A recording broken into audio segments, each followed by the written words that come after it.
जय गोपीजनवल्लभा गिरिवरधारी।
गोपीजनवल्लभा गिरिवर।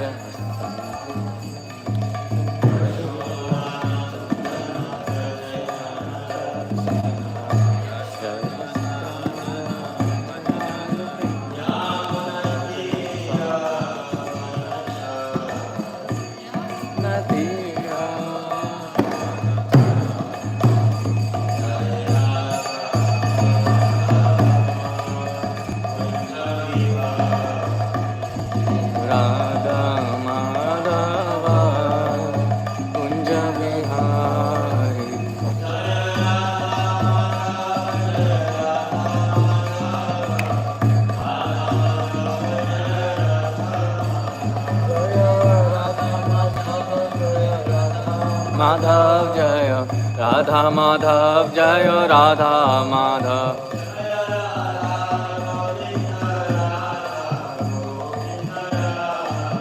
जय राधा गोविंद राधा गोविंद राधे।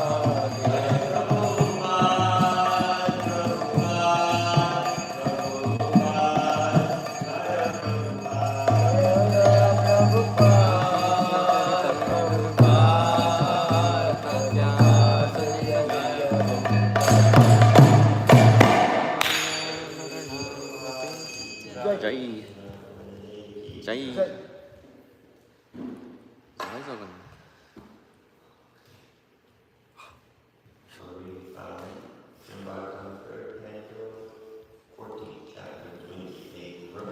Really?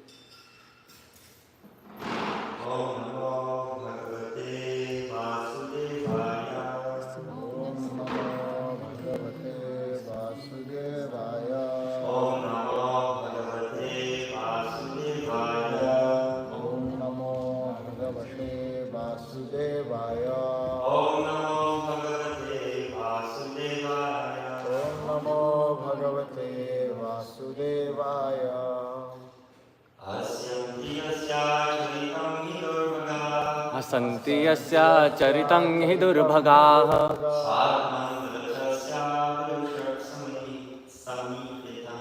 स्वात्मान् रतस्य विदुषः समीहितम्।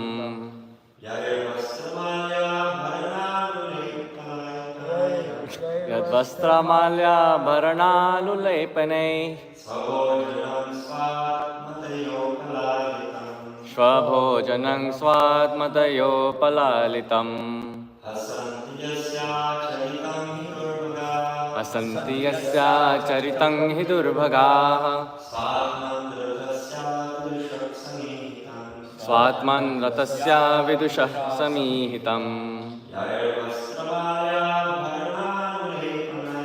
यद्वस्त्रमाल्याभरणानुलेपनैः स्वभोजनं स्वात्मतयोपलालितम्। हसन्ति यस्या चरितं हि दुर्भगाः। असन्ति यस्या चरितं हि दुर्भगाः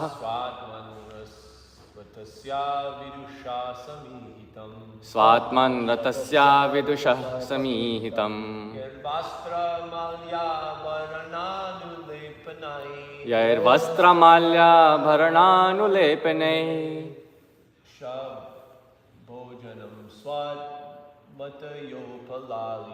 स्वभोजनं स्वात्मतयोपलालितम् हसन्ति यस्या चरितं हि दुर्भगाः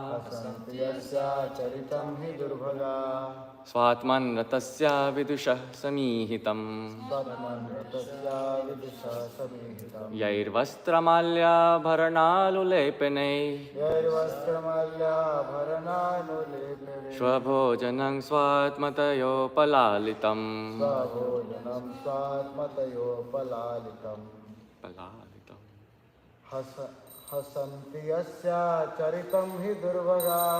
हसन्ति यस्या चरितं हि दुर्भगाः स्वात्मन् रतस्या विदुषः समीहितम्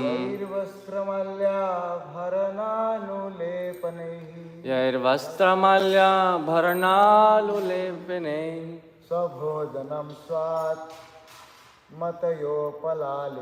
स्वभोजनं स्वात्मतयोपलालितम्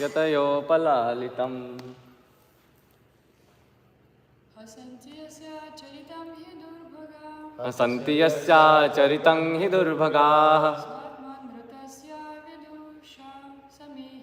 स्वात्मन् रतस्या विदुषः समीहितम् यैर्वस्त्रमाल्याभरणानुलेपनैः स्वभोजनं स्वात्मतयोपलालितम्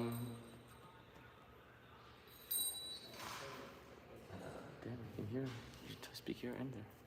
Hasanti. Laugh at. Yasha. Whose. Acharitam. Activity. He. Certainly. Durvagaha. The unfortunate. Swa-atman. In the self. Ratasya. Of one engaged. A vidusha. Not knowing. Samihitam. His purpose. Yahi. By whom? Vastra. Clothing. Malyo. Garlands. Abharana. Ornaments. Anu. Such luxurious. Lepanaihi. With ointments. Svabhojanam. Eatable by the dogs. Swa-atmataya. As if the self.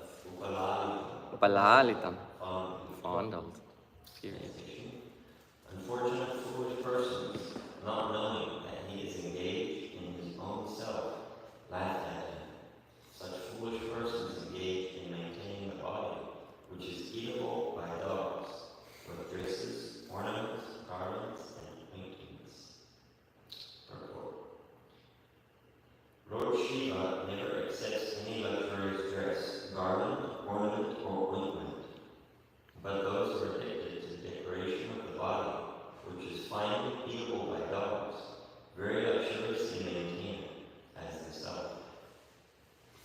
Such persons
as nice garments, garlands, ornaments, and cosmetics be given to Lord Krishna only, because Krishna is the real enjoyer.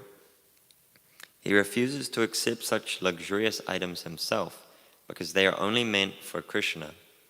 However, since they do not know this purpose of Lord Shiva, foolish persons either laugh at him or profitlessly try to imitate him. Om agyantamarandasya gyananjana shalakaya chakshurunmilitam yena tasmai shri guruve namaha. Mukam kurti vachalam pangum langayate girim yatkripatamaham vande shri gurun dinatharanam vancha kalpatarubhyascha kripa sindhubhya evacha patitanam pavanebhyo vaishnavebhyo namo namaha. Jaya Shri Krishna Chaitanya Prabhu Nityananda Shri Advaita Gadadhar Shrivas Adi Gaur Bhakta Vrinda.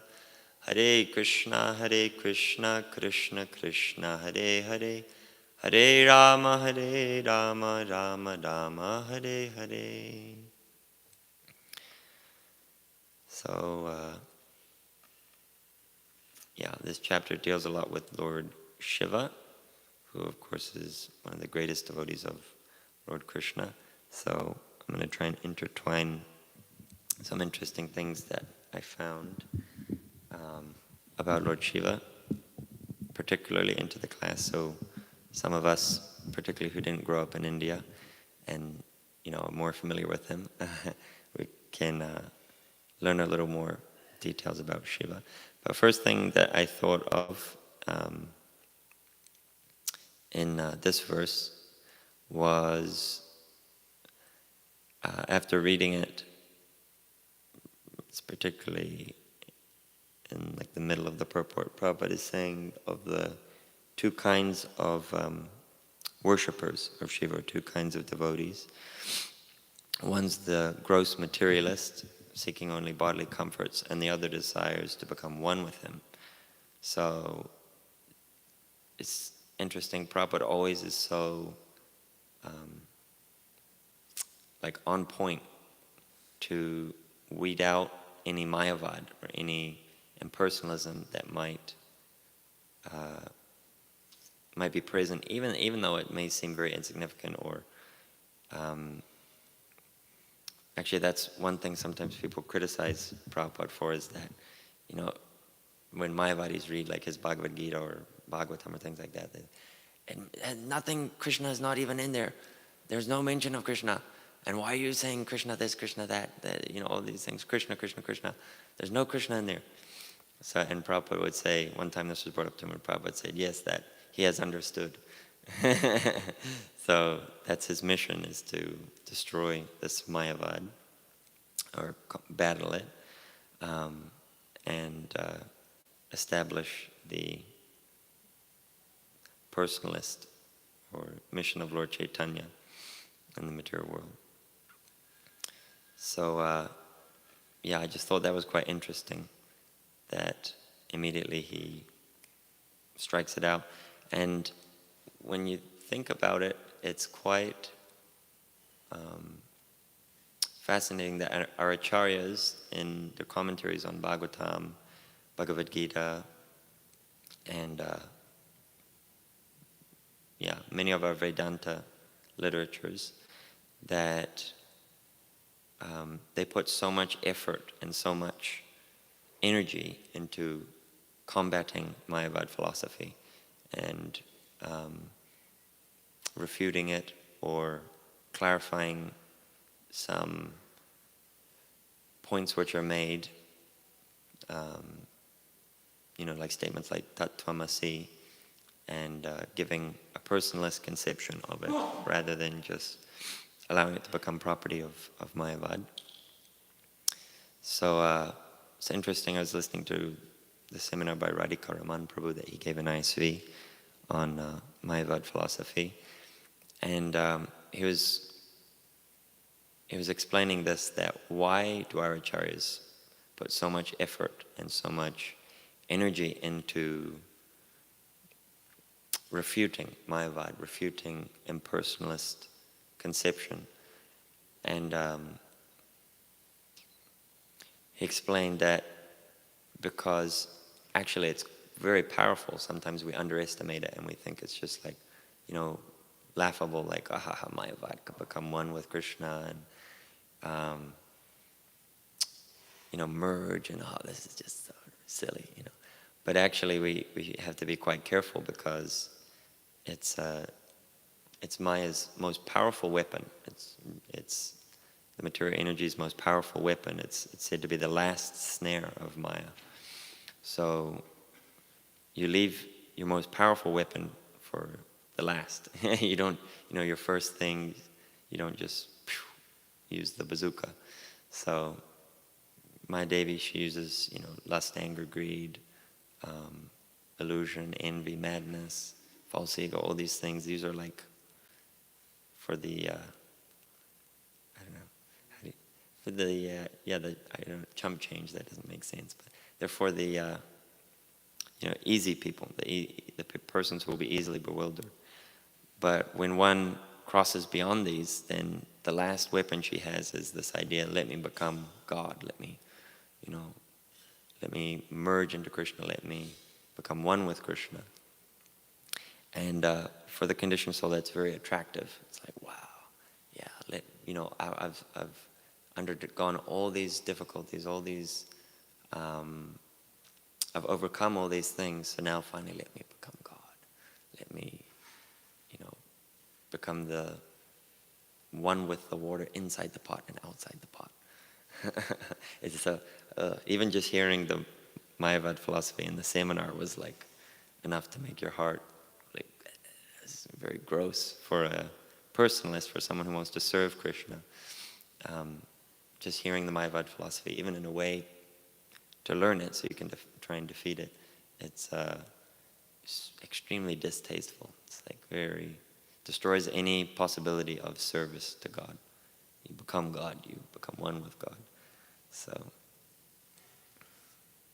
and of course that's our original obstacle in coming to the material world, that I'm trying to be God, or I'm trying to take God's position. So that's why it's such a difficult obstacle to overcome. And back to the purport. So essentially Prabhupada's mentioning that there are, so-called worshippers or so-called disciples of Lord Shiva who approach him, but actually they don't want to serve him really. They just want a material benediction. They want some sense enjoyment, some, we have that Om Jai Jagadish Hari, give me a house, a car, and a color TV. So, it's an all-pervading experience actually, which is interesting because we can also see if we are practicing that ourselves in our relationships with Guru or with the Vaishnavas or with Krishna. Are we coming to them and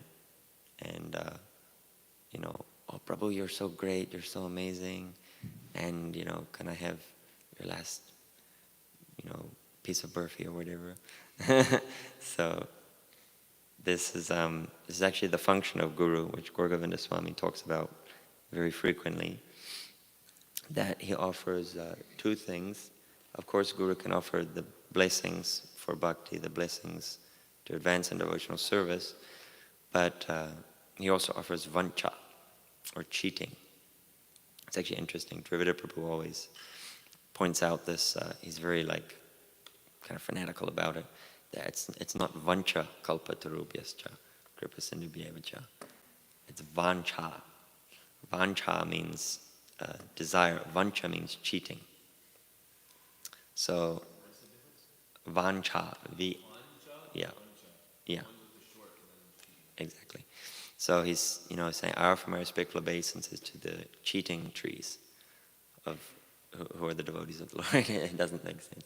So, Guru can offer this vancha, also cheating, for one that comes in that mood, yaya tamam prapatyante, as you come and surrender to me, I reward you accordingly. So if we're coming to Guru with kapatya, with cheating mentality, or Krishna or Shiva, whichever personality that we're going to, not that they're all the same, easily Mayavadi could understand that, misunderstand that, but whichever personalities we're going to, if we come with that cheating mentality, then they'll reward us with that same thing. Okay, you came and you wanted some material benediction, fine, take it. But that's actually the way of cheating. They want to give pure bhakti. They want to give the ultimate wealth, the parama artha, supreme wealth, supreme goal of life. So, if the disciple comes to Gurudev and says, I want your blessings to do nonsense, I want to do this or do that. We have, of course, that instance in Prabhupada's pastimes where Nitai came and said, I want to get your blessings to take initiation from a bona fide spiritual master. And Prabhupada said, you have my blessings. Not receive another spiritual master for, I don't remember how many, but like millions of births. So that kapatya is reciprocated, that cheating is reciprocated. So it's a call, it's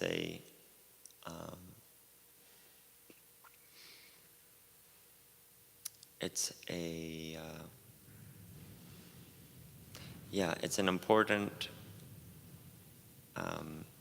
responsibility of the disciple or of the worshipper, that we have to understand the inner mood. We have to understand the inner mood, the inner feeling of the Guru or of Supreme Personality of Godhead, to actually receive their mercy and to try and serve their desire, try and execute their mission, rather than, beg for something for myself. What can I get out of it? What's in it for me? So, if we approach any personality, whether Shiva or so on and so forth, with that desire, then we won't actually get the full potential. We won't get the full blessing that we could. So I also, upon reading the purport, I was remembering this pastime where Shiva's drinking the ocean of poison. And there's some important lessons that can be learned from his example in doing that. So who knows the name that Shiva got from Nilakanto, so one who has blue throat. So there's a story which Gaura Govinda Swami expands from this pastime, which helps to understand it also a little more. So he's describes there's a story where there's a guru, a spiritual master, and he's very jolly and very happy, and he's sitting on an elevated seat, and he wants to give blessings to all his disciples. He wants to give some mercy, so all his disciples are gathered around. And so he wants to pass out sweets, some sweet prasad, his mahaprasad, his mercy, his remnants. And so all the disciples are gathered around and they're lining up and they're so excited. Gurudev's going to give me some mahaprasad. Wow, this is amazing. And one disciple in particular, he's more senior. He's actually quite puffed up. He thinks, I'm one of the oldest disciples here. Gurudev's probably going to give me like the best sweet, and everyone else he's going to give little laddu or something like that. So he's waiting in line and he's looking around, thinking, I'm very important. You should give me respect. So he sees the person before him. Finally, they get up to the spiritual master. The line's finished, and that disciple is quite junior, but the guru, he gives him a very special sweet. It's called a Raj-bhoga, which is like a stuffed rasgulla, a rasgulla stuffed with nuts and saffron and koya or mawa inside. It's very like, yeah, one day. It's considered Raj-bhoga. It's considered like the king of sweets, king of offerings. So the guru gives this very special sweet to this, very new disciple. And the disciple is so grateful and, I don't deserve that. Wow, this is great. Thank you, Guru Maharaj. And so then, the next disciple, the more senior one, comes and he's, Haribol Gurudev, nice to see you, how's it going? So, yeah, I want my sweet. And the Guru gives him a small, bundi laddu. It's like a pretty insignificant, not very special kind of sweet. And the disciples think, Guru Maharaj, what is this? You gave him, this very special Rajbhog, very special sweet, and you're just giving me a little bundi laddu. What is this? I'm a senior devotee, And so the Guru says, okay, you want this, very heavy sweet, very rich thing, I can give it to you also. So you take it. So he gives him that instead, and then the disciple's very happy. And so, the disciple goes home, he eats the sweet, and then because it's such a heavy, such a rich thing, all night he can't digest it. So he's sick, he's passing, stool and urine all night. He's very upset stomach. And so he comes in the morning to see his guru again, and he's feeling horrible. He says, oh, Guru Maharaj, why did you give me that sweet? I couldn't digest it. It's so bad. I'm in so much suffering, so much pain. And so he says, I know, that's why I didn't give it to you, because I knew you couldn't digest it, and it wasn't meant for you, it's meant for the other disciple. So, in a similar way, the Guru will give different instructions, different responsibilities, different services for different persons. And we have to understand what is ours, what we're qualified for, what we can digest. So, in the same way, false disciples of Shiva, they try to imitate him. They try to take all these intoxicants and become liberated, become spiritually advanced. But actually it's just harmful. It's just harmful for themselves, and it's harmful for others because they see this bad example. It's actually very prominent in the Western world somehow or other. Like, a lot of times when people meet us on books, they have this idea that, Shiva, yeah, he smokes ganja, and like, I can do that too, and it's like a spiritual process, but it's not at all a spiritual process. Nowhere does Shiva say, yeah, smoke marijuana and become spiritually enlightened, you'll attain Brahman. It's like, nowhere he says that, or recommends it for his disciples, for his followers. So, yeah, great souls can digest something. They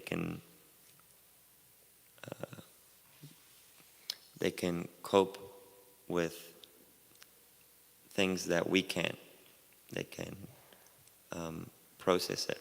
So we have to be careful to act according to our adhikar, our qualification. That's the important lesson from this pastime. And we should perform the service that's given to us by our guru, not necessarily what we want to do, or a service that's given to another, and compare ourselves to them, think that, well, they're doing this nice thing, I want to do it. It looks fun, He's leading the big kirtan, why can't I do it? Or he's cooking the big feast, why can't I do it? So that's because the spiritual master is arranging things in such a way that will help us advance. It's according to our qualification. And yeah, of course, it's said in Bhagavad Gita that one should perform their duty and not try to act according to another's, because it's actually dangerous.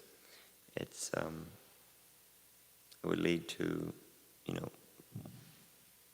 actually instead of accelerating our spiritual advancement, it will slow us down because we're not capable of acting in that way, or maybe it's improper for us to perform the other person's duty in that way. So, so the last thing was I wanted to, as I was saying, for those of us not so familiar with some of Shiva's qualities or pastimes or different things, to learn a little bit more about that. So, there's two interesting things. One is from Brahma-vaivarta Purana, where Shiva chants Krishna's holy name and is, in ecstasy doing it. But there's just a short article by Gauragovinda Maharaj in Madhavananda Prabhu's Krishna Kathamrita Bindu magazine. It's a really wonderful magazine. It contains a lot of nectar. That's literally what the meaning of it is. So, it's called Shiva is the Greatest Devotee of Krishna by Sri Srimad Gauragovinda Swami Maharaj.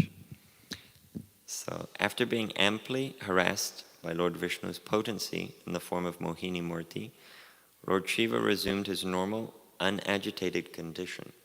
This is the position of a devotee, as confirmed in the Bhagavad Gita 6.22, Yasmin stito nadukena gurunapi vichalyate. Because of his full faith in the Supreme Personality of Godhead, a devotee is never agitated, even in the greatest trials. This tolerance is possible only for the first-class devotees, of whom Lord Shiva is one. In Brihad Bhagavatamrita, Brahmaji says to Narada, O Narada, I have not seen anyone more dear to the Lord than Shiva. Shivji is always absorbed in the nectarian mellow emanating from the lotus feet of Lord Krishna. This is described in Chaitanya Charitamrita, Adi 680-81. Krishna premi unmata vivala digambara nirantara kahe Shiva muni Krishna dasa. Shiva says, I am Krishna's servant. Always immersed in Krishna prema, he dances the Tandava Nritya so ecstatically that the whole universe trembles. Shivaji never runs after the four Purusharthas, which means the four goals of life. Dharma, Artha, Kama, and Moksha. You could say mundane goals of life. Religiosity, economic development, sense gratification, and liberation. He has given these things up. Shiva is a mad fellow. You see his form. He has put on a garland of bones, a garland of snakes, and has smeared ashes all over his body. He is a naked fellow with matted hair. He has renounced all material enjoyment. He is a mad fellow, always intoxicated and moving about. Lord Shiva carries the Ganges, which is emanating from the toe of Lord Hari on his head, on his matted hair. Shivaji is the greatest devotee of Krishna, Vaishnavanam Yatha Shambhu. He has two types of mercy, which he gives technical terms here. Sakapata Kripa, mercy with cheating, and Niskapata Kripa, mercy without duplicity. The Vaishnavas, dear devotees of Lord Krishna, Vishnu, worship Lord Shiva and get his Niskapata Kripa. The demons want material opulence, name, fame, prestige, and material position. They also worship Lord Shiva, and they get Lord Shiva's Sakapata Kripa. Shiva gives them all these material things, but he doesn't accept those things for himself. So, I think that's all from that purport. To explain it a little bit, so Shiva always smears himself with the ashes from cremation ghats. These are very prominent in India. Wherever you go, you see along the banks of many holy rivers, big long stretches of areas where they cremate dead bodies. So it's considered quite an unclean place, quite a mode of ignorance, you could say, place, because there's dead bodies everywhere, ashes, bones, and the people that work there are very, very dirty, to say. So, but Shiva, being a kinchan bhakta and also avadut, which means akinchana means one who has no material possessions or no material attachments, and avadhuta means one who is very, you could say, like unpredictable or very erratic in their behavior, but in a way that increases their engagement in devotional service, or they're very erratic in a way that is in devotional service, not that they're just erratic, like going around being a crazy person, like someone in the subway. That's not an avadut. But he smears these ashes on his body to cultivate that detachment from the material world. You see this also with Naga Babas, followers of Lord Shiva, that they carry a skull, or also aghoris, right? Aghoris. Anyway, they do very strange things, but they carry a skull. Sometimes they even eat out of a skull. That's like their plate or their bowl. So, because their reason for doing it is, it helps them remember that, death is just around the corner. This body is temporary, and just like this skull, this is what I, or the body, is going to become very soon. So it helps remember that. But for Vaishnavas, that's too far out there. We just can learn dehinos menyata dehe and go with that. So, just one more thing, which I thought was nice. This is from Brahma Vaivarta Purana, 1, chapter 17, 33 to 35. So this is Lord Shiva speaking to the demigods about the glories of chanting Krishna's names. He says, "With my 5 faces, I chant his name and qualities while I wander everywhere without involving myself in anything. Because I continue to recite his name and qualities, death has not reached me. Death runs away from that person who chants his name. By reciting his name and qualities while performing austerities for a long time, I have achieved the power to destroy all the universes and have conquered even death." So, there's some nice verses Lord Shiva speaks about the glories of chanting Krishna's holy name, that death runs away from those people who are chanting. So I haven't had that realization, but hopefully we also can have that fearlessness from death,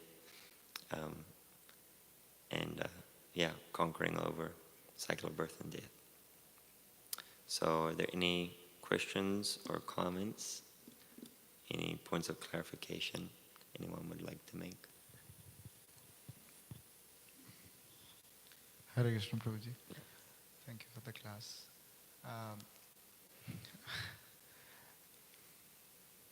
As you recited the verse, Vaishnavanam Yatha Sambhu. So Shivji is a Vaishnav. And in many cases we have seen that the devotees of Krishna, they are very cunning, they are very smart. But the other name for Shivji is Bhola Shankar. Because he is very bhola, like he is very innocent. And that's the reason we have so many stories that how demons have fooled him. And so how do these two things go together? How do you balance them? Yeah, like how Shivji is a Vaishnav, but still he is so innocent. Well, it said, it's interesting, quoting a lot from Gorgovinda Maharaj today. Gorgovinda Maharaj says that a Vaishnava is simple, like a child. Also, Bhaktisiddhanta Saraswati Thakur, actually, that's where he's quoting it from. But he said that that simplicity of a child, that's one of the core lakshanas, that's one of the most important qualities of a Vaishnava, is their simplicity. So we find that with devotees, that they don't want something from us. They're not, they do want something from us. They want us to go back home, back to Godhead. They want us to surrender to Krishna, and sometimes they do cheat us for that. But they don't want anything for themselves. They don't want, to fool us. So in that way, a Vaishnava for themselves, they're always simple. They're always non-duplicitous, no cheating. They just want to benefit. Often they're very childlike, very simple. So, but for others, sometimes they will cheat. Sometimes for the disciple or for a conditioned soul, the Vaishnava will seemingly cheat them. They will give this sakapata kripa, this seemingly cheating mercy, because just in those two words you can see sakapata, cheating, kripa, mercy. So actually it's mercy, but it seems like cheating. It seems that they're fooling you, but actually it's for your own benefit, because we're actually so foolish that we need to be tricked. Just like sometimes if you're trying to move a very dull animal, you're trying to get it out of like a bad situation and move it into a better situation, but it doesn't want to go. It's like, no, I want to stay here. This is,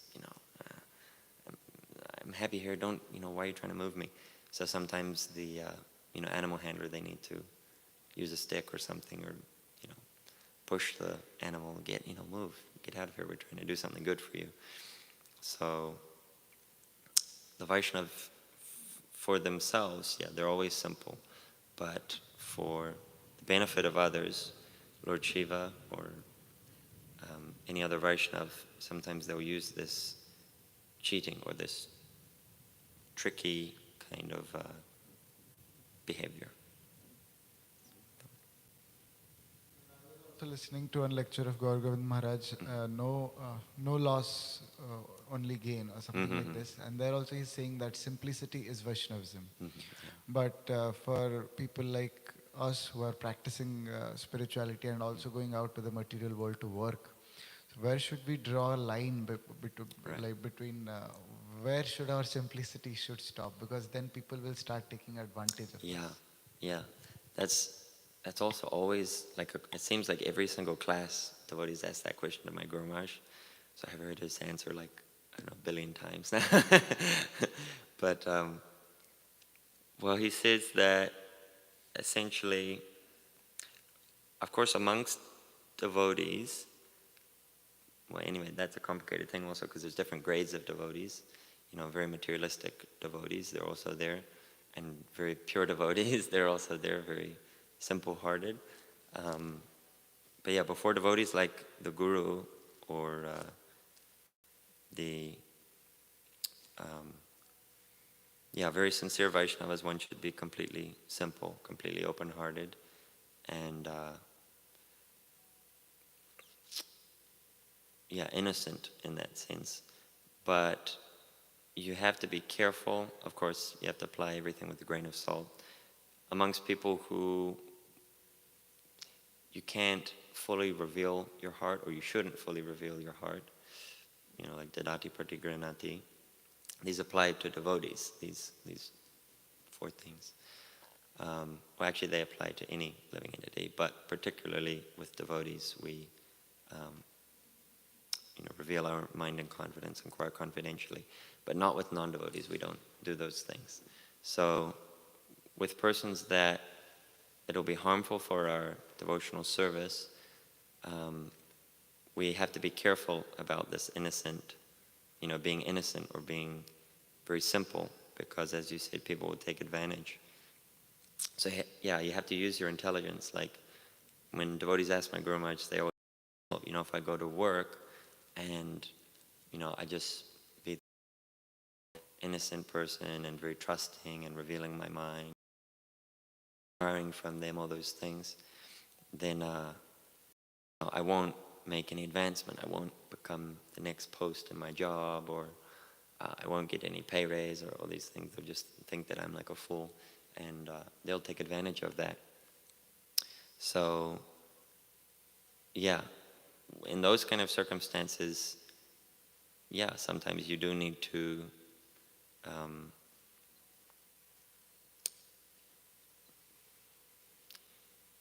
you have to not be like duplicitous, not be a cheater, but you have to play the game, if you know what I mean. You have to, yeah, you have to be dynamic. Not that you get involved in politics and, backbiting and talking and all these things, because it will be harmful for your bhakti, even though it's not directly devotional. They're not devotees, but it's harmful for your bhakti in the sense it can be jiva, it can be,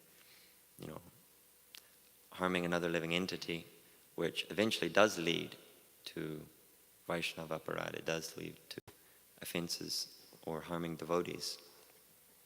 So, and yeah, if you fall into that backbiting and duplicitousness and all these things with non-devotees, then it will rub off. Those bad qualities will continue in our normal life and into our devotional service. An interesting Radhanath Swami, I remember hearing a long time ago a lecture where devotees were asking him something along the lines like, why is it that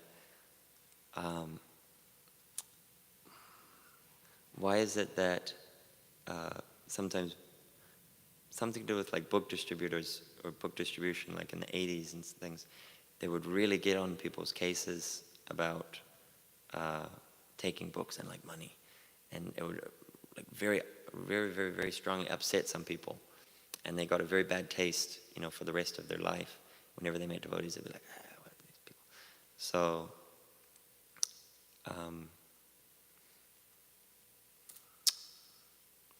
yeah, he said that's because they had that mentality. They had that, they were trying to like cheat the people. They weren't trying to, just selflessly benefit them.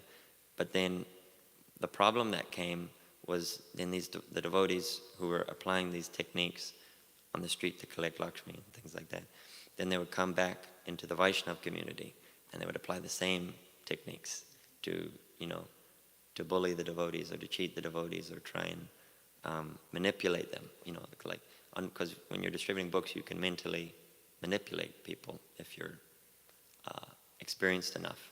It's a mind game. Like, hey, you look like a cool guy and all these things. And of course, it can be done in the right way, but also can be done in the wrong way. So that's why he was saying in that circumstance that you have to be careful what we do, just because it's not necessarily with devotees or in devotional circles, because it will rub off into our devotional life also. So, yeah, but as much as possible, I guess I'm sure we should try and avoid being duplicitous, being, like that. And generally people pick up on it also. If you're just a very simple and humble person, generally people don't mess with you. They respect that on an internal level. So, yeah. Anything else? He looks like he has something. He has something? He has something.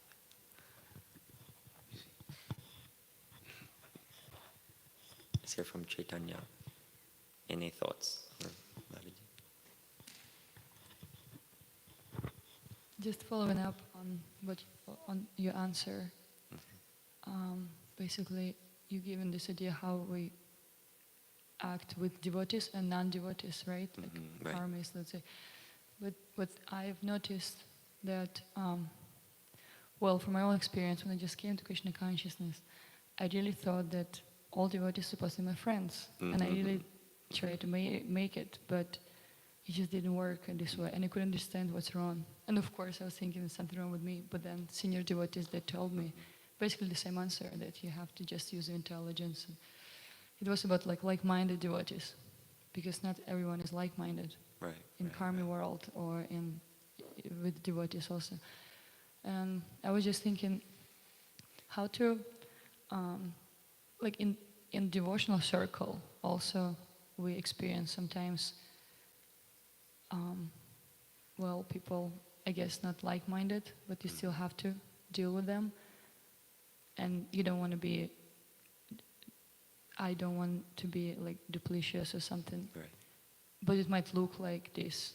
Mm-hmm. How to navigate these things in with devotees, Yeah, that's difficult. and not to commit offenses and Yeah. like that. Maybe have some practical realizations. Yeah, that's a tricky one. Essentially, like, yeah. So how do?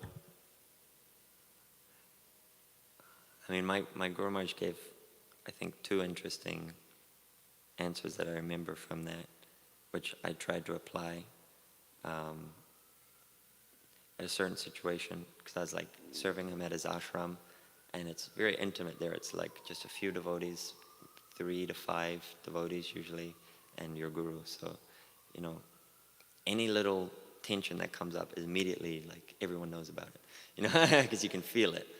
It's not like a big temple where there's 40, 30, 40 devotees. So, yeah, I was experiencing kind of some tension with the other devotees, my god brothers, god sisters at the ashram, and I was just like trying to serve with them. Well, actually, one problem that I had was I was trying to serve just my Guru Maharaj. That's what I realized in my consciousness. I was thinking, let me just serve just my Guru. But I hadn't expanded it to, I have to also serve these people, even though I might not like them, or even though I may be experiencing that they're just creating like a pain, or they're creating politics, or they're creating, all these things because of immaturity or whatever. But, I'm also here to serve them. And by serving them, I'm also serving my spiritual master.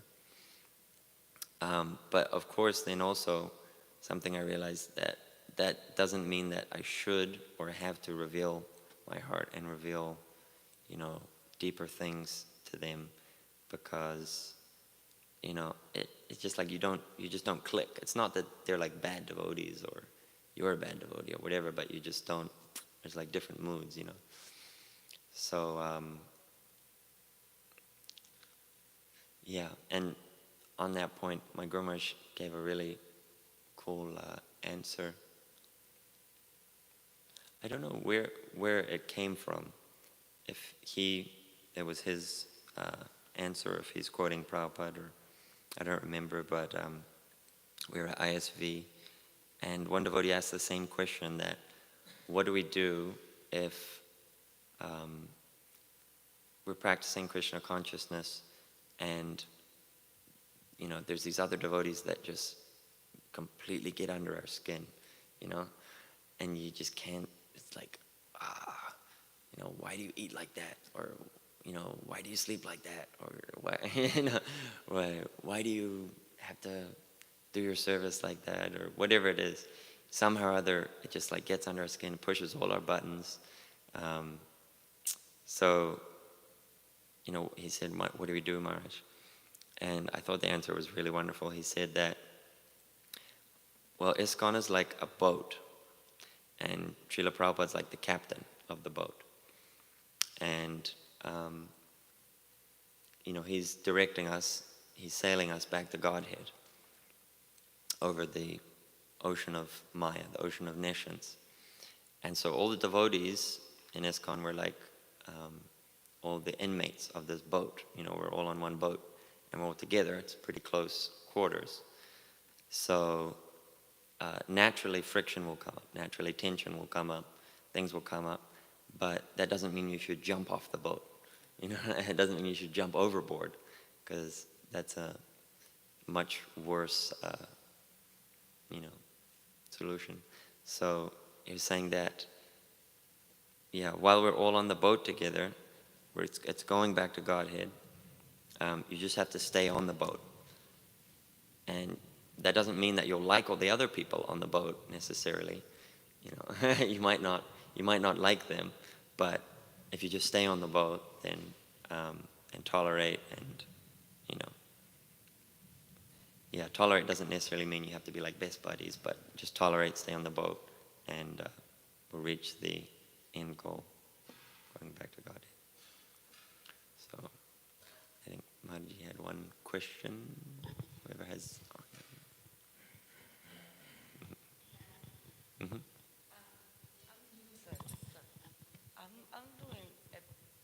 I do a devotional service. I do a seva Mm-hmm. somewhere else. Mm-hmm. And I have a situation like she mentioned. Mm-hmm. How can I explain, like you say, is a teamwork? Mm-hmm. When another person doesn't understand is a teamwork. Right. So your question is, how do you explain the other person doesn't want to work as a team, basically? No, like over here at the temple, we're all a team. Uh-huh.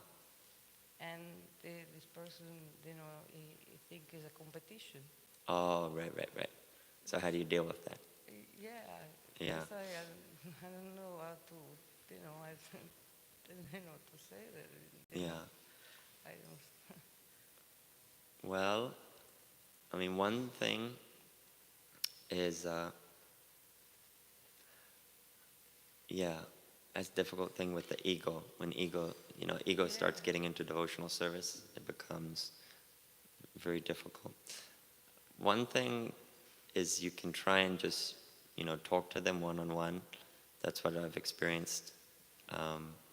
And I don't know, just try and be like their friend. Because a lot of the time, ego comes up because they think that, this person's better than me, or this person is worse than me, and so I have to prove how I'm so superior.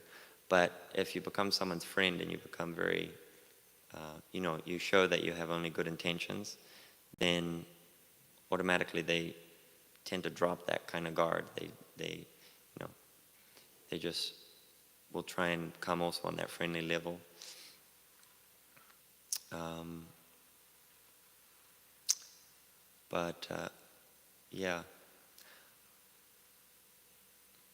Also, on our end, we can just try and be the good association that,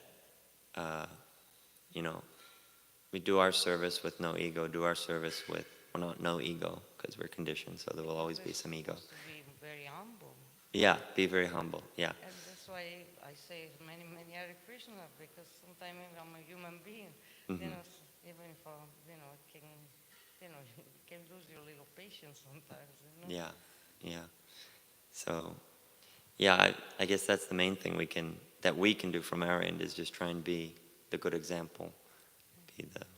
So I keep saying my Hare Krishna to keep don't get upset, right? Yeah, Okay.